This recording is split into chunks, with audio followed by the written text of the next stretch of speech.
Often, when we try to express our thoughts, the same words occur to us in a loop. We rarely make the attempt to incorporate something new. So, for example, if I want to express the thought, let's get to the point, I end up saying that same phrase, let's get to the point. Okay, here there is an interesting idiom to use, which is known as cut to the chase. So, basically, work idioms is the focal point of my lesson for the day.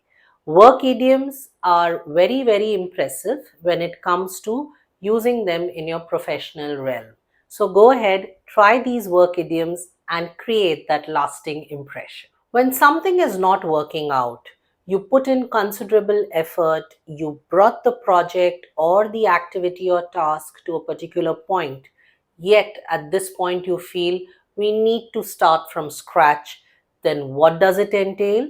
It entails going back to the drawing board. So, back to the drawing board means we need to re-evaluate, reassess, and probably start right from where we started out. Okay, so essentially, going back to the drawing board means going back to where you started it from and figuring out what corrections you need to incorporate. Cut corners. Cut corners means, possibly using half measures to do a particular activity. Let's take a sentence as an example. Instead of orchids, I decided to opt for roses for the decor. There you go. I decided to cut corners and opted for flowers which were low on budget, but yes, orchids would have created the necessary impression. So, cut corners means not going all out, doing something with half measures. Cut corners can also be applicable, I believe, in the field of resources. Okay, so he did not hire enough people on board, okay, to save up on company costs, okay, to have a more cost efficient model. But cutting corners does not really help because this activity demanded that so many people should have been on board to deliver the necessary output. So, cutting corners means not doing something to the perfect point which it needs to be done with. Okay, you're doing some half measures to deliver the output. In the professional field, I can also use cut corners as, when I'm trying to say that somebody is trying to go directly at a particular outcome and not really evaluating all options available. So, which means he's not doing a detail oriented exercise. So, I can tell my team, be meticulous, don't cut corners while doing this exercise, which means be detail oriented, explore all options, don't directly go to the outcome, because there is one route available. That means don't cut corners, be meticulous. Get the ball rolling. Get the ball rolling means get an activity started to kickstart something, or basically, probably something has to take off. That's when you say get the ball rolling. It could simply be a meeting. You've all joined in, okay, either on a con call or a VC, and as the moderator, you can say, let's get the ball rolling.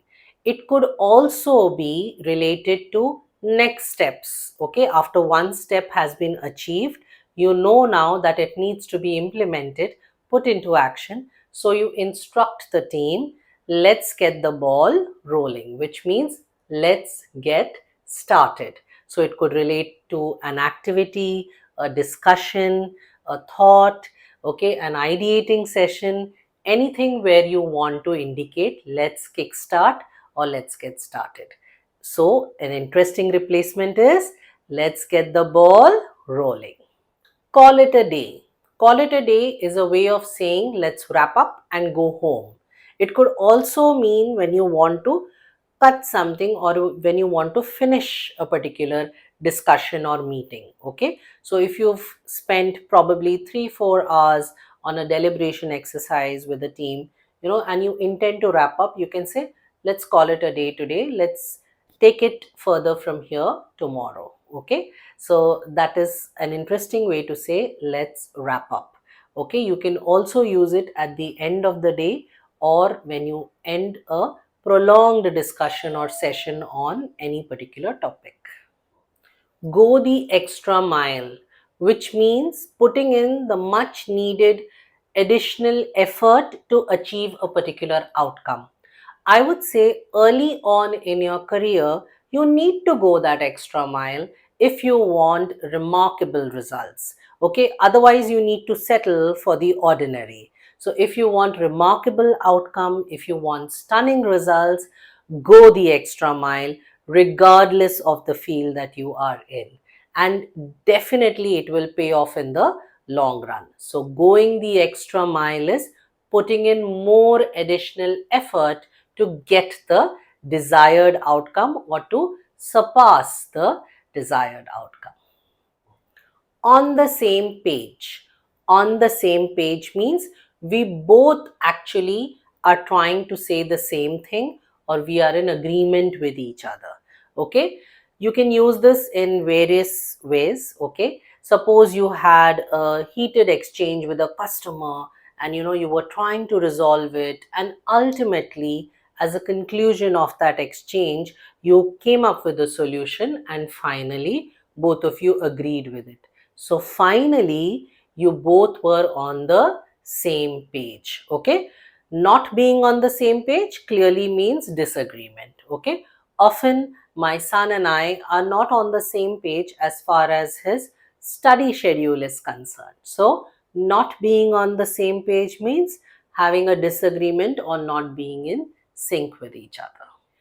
It's not rocket science. When I say it's not rocket science, I'm trying to say it's not very complicated or complex. It is something easy to understand. Probably we decided to focus on understanding a subject. So let's take the example of technical analysis as far as trading is concerned. It's not rocket science. Once you understand the subject, you can definitely establish your feet firmly in that particular realm. Okay, so it's not rocket science means something which is not difficult, or rather something that is easy to do explanation we are trying to give. Put your pen to paper. Put your pen to paper means start writing.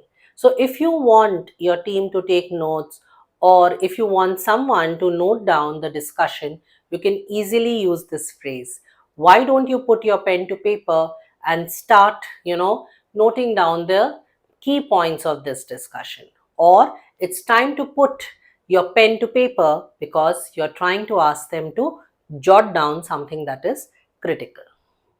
Work idioms. Work idioms which are effective, and work idioms which will impress your audience with great choice of words to express your thought. So go ahead and use this in your professional realm, because often we see the same similar words being used in the professional capacity, and that definitely doesn't make you sound like an effective communicator. Try these and see that it'll create a difference in the audience receiving the information and the impression that it creates of you.